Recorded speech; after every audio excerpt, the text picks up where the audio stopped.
Fourth gear पे मेरी bike 54 की स्पीड पे कंटिन्यूस चल रही है, मैं कुछ भी नहीं कर रहा, और ये फीचर मेरे लिए सबसे इम्पोर्टेंट है। सो आजकल ट्रेंड में है ना कि स्टार्टिंग एक हुक देना बहुत ज़रूरी होता है, इसीलिए अभी मैंने बाइक की डिलीवरी ली नहीं है। आज मेरा दिन है मोटरसाइकिल बुकिंग करने का। Thank you so much, booking की मुबारक हो। सो टाइटल और थंबनेल से आपको ऑलरेडी पता लग चुका है गाइस कि मैं ले रहा हूँ अपने लिए एक न्यू मोटरसाइकिल, और आज के इस वीडियो में मैं फाइनली बुक कर दूंगा मोटरसाइकिल।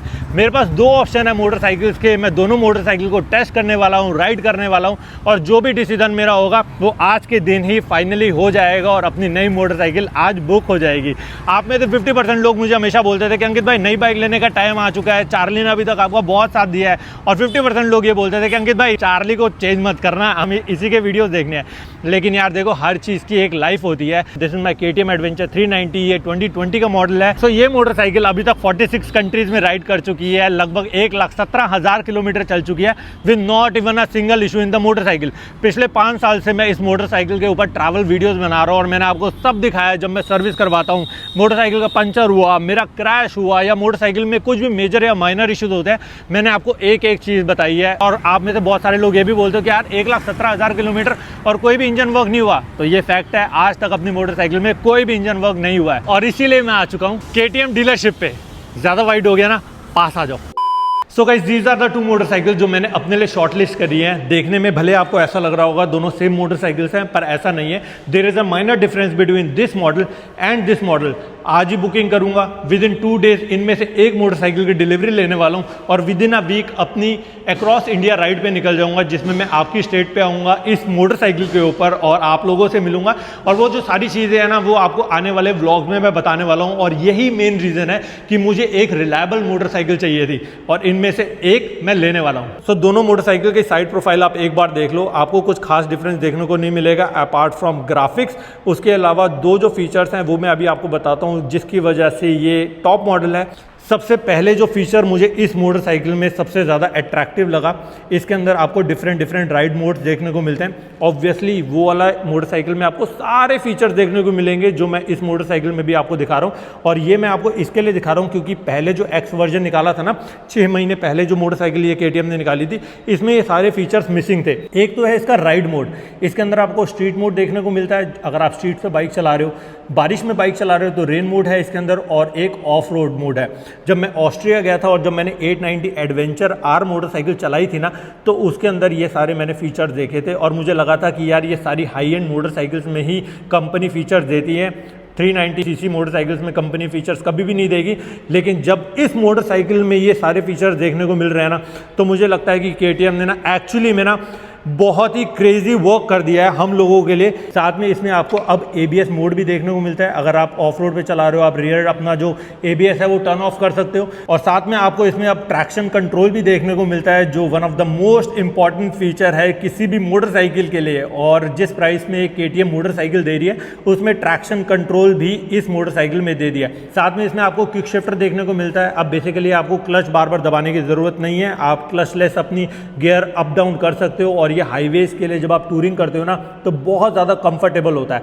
साथ में एक चीज़ जिसके लिए मैं बहुत ज़्यादा कंफ्यूज हो गया हूँ दोनों मोटरसाइकिल्स में, वो है इसका ये क्रूज कंट्रोल फीचर। पहले X वर्जन में क्रूज कंट्रोल फीचर नहीं दिया था, लेकिन हम लोगों के रिव्यू एंड फीडबैक के बाद कंपनी ने लगभग सिर्फ 10,000 11,000 रुपये मेरे ख्याल से प्राइस इस मोटरसाइकिल का इंक्रीज किया है, और आपको ये सारे फीचर्स के साथ क्रूज कंट्रोल भी दे दिया है। क्रूज कंट्रोल जैसी चीज़ ना मेरे जैसे बाइकर के लिए बहुत ज़्यादा ज़रूरी है, जो हाईवे पे चलाता है, लॉन्ग टूरिंग करता है, 700 800 900 1000 किलोमीटर एक दिन में कवर करना पड़ता है। इसकी स्पीड सेट कर दोगे, और अगर आप इसका क्रूज कंट्रोल एक्टिवेट कर दोगे, तो मोटरसाइकिल को आपको रेस देने की जरूरत नहीं है, बाइक ऑटोमेटिकली चलती रहेगी। इस मोटरसाइकिल के जो मैंने फीचर्स बता दिए जो मुझे बहुत इंटरेस्टिंग लगे, लुक वाइज तो दोनों ऑलमोस्ट सेम है। सो जो इस मोटरसाइकिल में एक्स्ट्रा फीचर दे रखे हैं वो है इसके adjustable front suspension.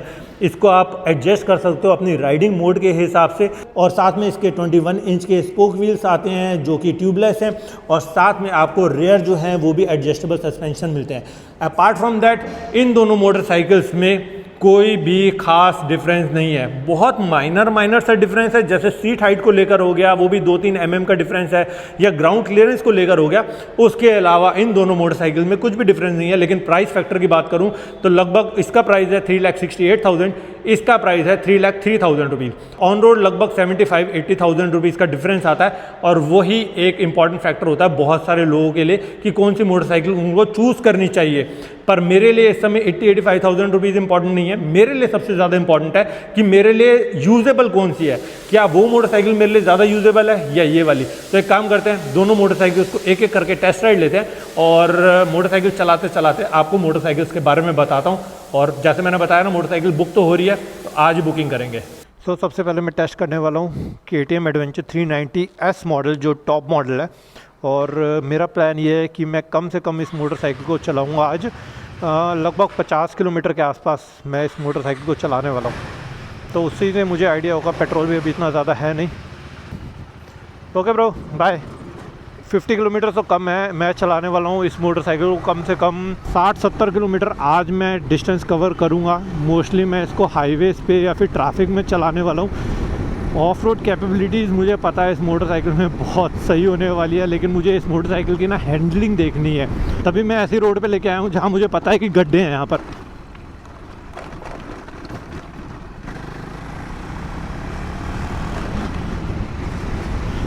Definitely noticeable difference है। मेरी जो मोटरसाइकिल है जो है 373 सीसी की, और ये मोटरसाइकिल में जो कि है 399 सीसी LC4C इंजन है बेसिकली ये।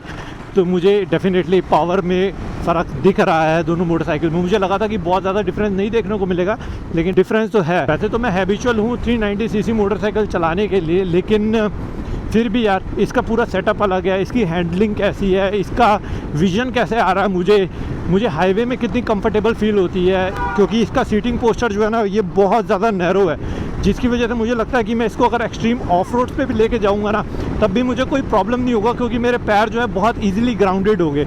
अभी मैंने इसका क्रूज़ कंट्रोल जो है 54 पे सेट कर दिया है। मैं अभी कुछ भी नहीं कर रहा, मेरी मोटरसाइकिल अपने आप ही 53-54 के स्पीड के आसपास रहेगी। उसका रीज़न ये है क्योंकि ये प्रॉपर हाईवे नहीं, ये खाली एक टेस्टिंग फेज़ के लिए मैं आपको दिखा रहा हूँ, क्योंकि मुझे कोई ऐसी रोड नहीं दिख रही जहाँ पर मैं अपनी मोटरसाइकिल 60+ चला सकूँ।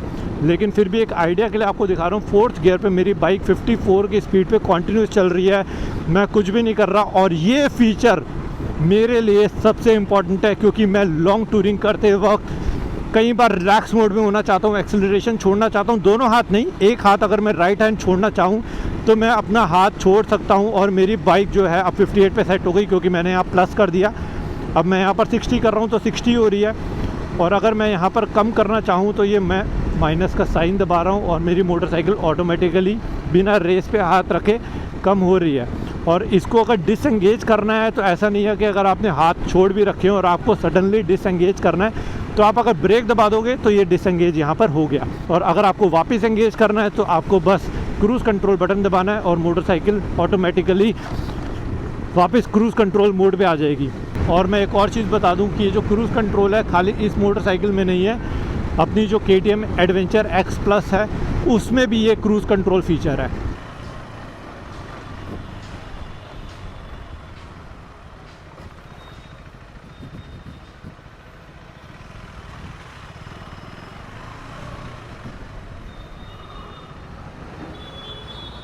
पेट्रोल नहीं है बाइक में, रिज़र्व लग चुका है। और यहाँ से मेरा घर अभी भी दिखा रहा है 35 मिनट्स, 18 किलोमीटर अभी दूर है, और मुझे पता भी नहीं है मैं किस रोड पे घूम रहा हूँ।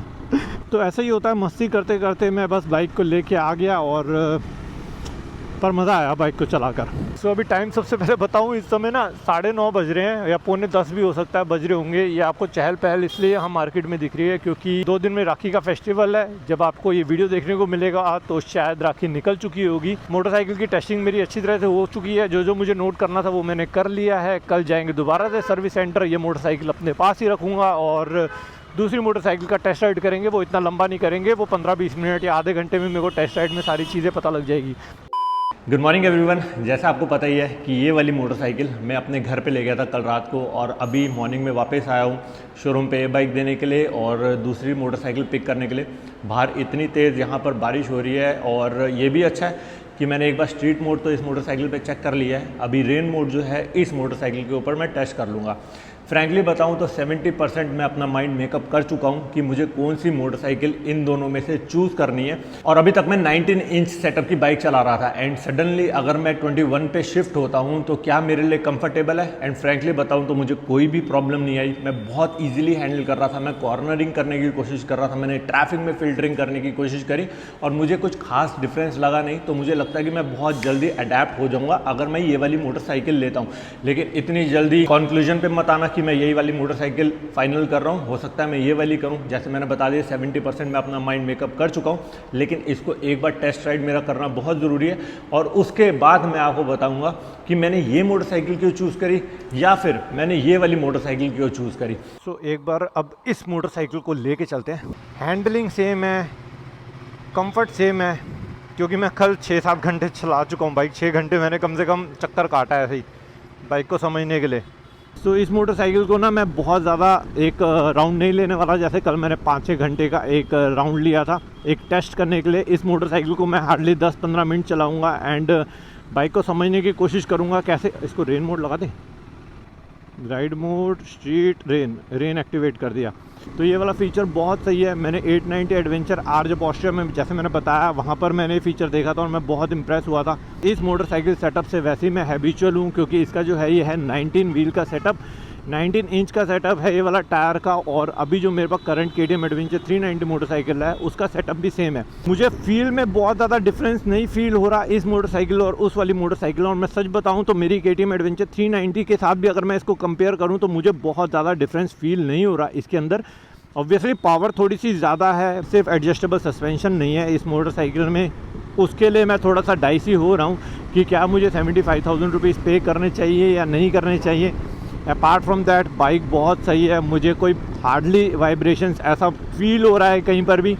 और अगर बहुत माइनर हो भी रहा है तो पहली सर्विस के बाद ये जो छोटी छोटी चीज़ें होती हैं वो काफ़ी हद तक रिजॉल्व हो जाती हैं। ठीक है यार, मेरे को बस एक बार टेस्ट ही करना था ये मोटरसाइकिल चला के, ताकि मेरे माइंड में ये ना रहे कि मैंने दोनों मोटरसाइकिल का टेस्ट राइड नहीं लिया और ऐसी एक मोटरसाइकिल पिक कर ली।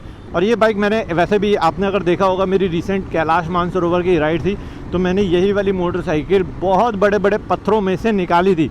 और सच बताऊँ मेरा माइंड ना वहीं पर ही मैंने मेकअप कर लिया था कि यार ये तो बहुत सही बाइक है, लाइट वेट मुझे फील हो रही है और मैं इजीली इसको हैंडल कर पा रहा हूँ। इसकी सीट हाइट बहुत कम है, मेरे पैर बहुत इजीली ग्राउंडेड हो रहे हैं। और तभी उसी वक्त ही मुझे लगा था अगर मुझे नेक्स्ट मोटरसाइकिल लेनी है तो मुझे जल्दी से जल्दी इन दोनों मोटरसाइकिल का टेस्ट राइड लेना है और एक मोटरसाइकिल फाइनल करनी है। क्विक शिफ्टर कितना सही काम कर रहा है, ये डाउन शिफ्ट कर दी, रेस छोड़ी नहीं मैंने, रेस भी वही मेरी है।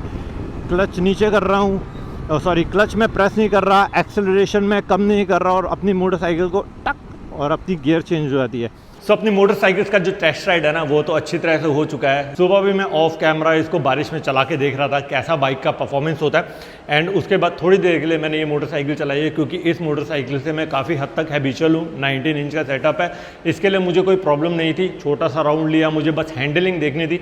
हैंडलिंग दोनों की ऑलमोस्ट सेम है। साथ में दोनों मोटरसाइकिल्स में आता है 46 bhp और 39 Nm का टॉर्क आता है। अगर ग्राउंड क्लियरेंस की बात करूँ तो उसके अंदर आता है 237 mm का और इसके अंदर आता है 228 mm का ग्राउंड क्लियरेंस।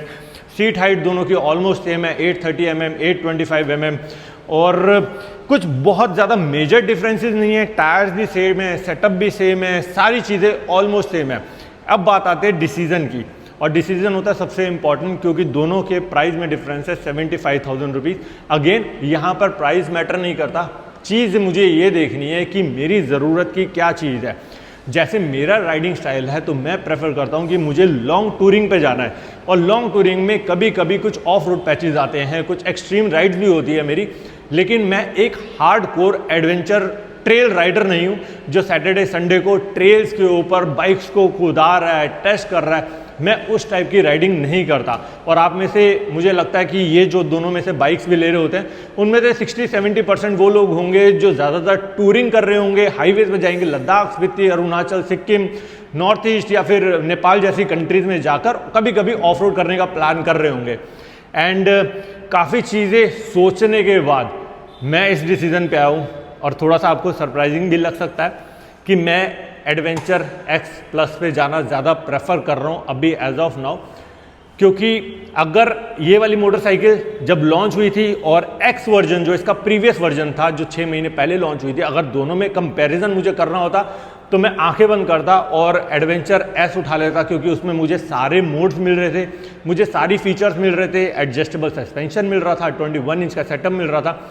लेकिन अभी कुछ दिन पहले ही कंपनी ने जब एक्स को अपग्रेड करके एक्स प्लस में ले आया है और सारे फीचर्स इस मोटरसाइकिल में भी आ गए हैं, मुझे नहीं लगता कि मैं टूरिंग करते वक्त उन चीज़ों के लिए 75,000 रुपीज़ अभी के लिए प्रेफर कर रहा हूँ। ये अगेन मैं बोल रहा हूँ सबकी अपनी अपनी राइडिंग स्टाइल के ऊपर हो सकता है। अगर आपकी एक्सट्रीम राइडिंग है और आपको ट्रेल्स में या फिर बहुत ऑफ रोड एडवेंचर करते हैं तो आँख बंद करके वो वाली मोटरसाइकिल ले लेना। लेकिन अगर आप टूरिंग कर रहे हैं तो आपका पर्सनल डिसीजन है, लेकिन मैं अपनी प्रेफरेंस कर रहा हूँ एक्स प्लस पे जाना। और जो मेरे 75,000 रुपीज़ सेव होते हैं तो उससे मैं अपनी मोटरसाइकिल में सारी एक्सेसरीज़ लगा दूंगा। तो जैसे मैंने आपको वीडियो के स्टार्ट में भी बताया था कि मैं आज के दिन ही बेसिकली कल के दिन मुझे बुक करना था, लेकिन टेस्ट राइड में इतना टाइम लग गया। लेकिन अभी ये डिसीज़न हो चुका है कि इसको अभी बुक करते हैं और यही वाली मोटरसाइकिल जो है मैं पिक करने वाला हूँ।